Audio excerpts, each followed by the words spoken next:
So, Major General, this is your third stint at Fort Huachuca in your military career. It is. I first came through the gates of Buffalo Soldier Gate back in 1989 in August as a brand new second lieutenant, came here for my basic course, and then returned in 1994 for what we now call the Captain's Career Course. Major General Potter tells me Fort Huachuca's future involves continuing to train the next generation of intelligence leaders and develop the Army's future intelligence force. You know, our Army is modernizing to support what we call multi-domain operations, and that's the idea of how will we create young men and women who are trained to fight any peer or near-peer adversary that our Army could have to face. And so what is really exhilarating out here is that we take these young men and women, we have a phenomenal crew of drill sergeants that lead them, we have wonderful instructors, both military and civilian, and they really take these young men and women and turn them into intel professionals. Politically, there are oftentimes some uncertainties with the future of funding for the Department of Defense. You're the leader of Fort Huachuca. How do you manage those things knowing that you still have a job to do here? So I think we start by ensuring that we understand all of the requirements that we have to conduct our various missions and what that's going to cost, articulating that up through our various headquarters, because we have so many different tenant organizations that they're all articulating that up to their headquarters, and then working with headquarters Department of the Army to make sure they understand what we need to be funded to do the mission and what risks we accept if we're not going to be funded. And this is why we like it when we have a budget that is passed every year by Congress. We can continue to operate under continuing resolutions, but those come with some restrictions. So we're always hopeful that Congress is going to pass a budget so that we can move out on what we call the year of execution of that budget.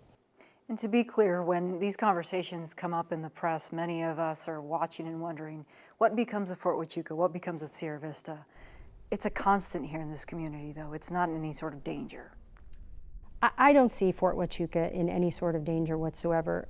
First of all, as I mentioned, there's some very important strategic missions that are out here that Fort Huachuca is uniquely suited to support. So I don't ever see it at risk. We're always mindful to tell our great story and make sure that everyone does understand what we have out here. So I think that's an important part of our role here. All the leaders in the community is getting that word out. News about the post hasn't always been positive. Last year, a study commissioned by the Department of Defense determined Army women face the highest risk of sexual assault at Fort Huachuca. The overall findings into sexual assault and harassment in the military were based on data collected in 2014, and they helped push the issue to the military's forefront. We have increased our training on not only response, but on awareness and prevention and things that will help young men and women understand the signs and understand what good and bad behavior is and what they might do to be able to intervene and act and prevent something from happening. We also have a couple unique things that I'm very proud of here on Fort Huachuca. We have a very creative young non-commissioned officer who stood up a sharp escape room where she brings, just like you'd see an escape room out in the private sector, she brings folks in to train in that escape room, and it's a very creative way to get them to be interactive and understand what the sexual assault prevention program affords them, who the various players are in that program, and what to do if something happens, and what the reporting channels are. And then we also have a program that we call SASH, and this is where we have a peer-to-peer capability among our students, and we find that grassroots peer-to-peer communication has really helped us prevent bad behavior. Have programs like that helped change the climate in the military for women?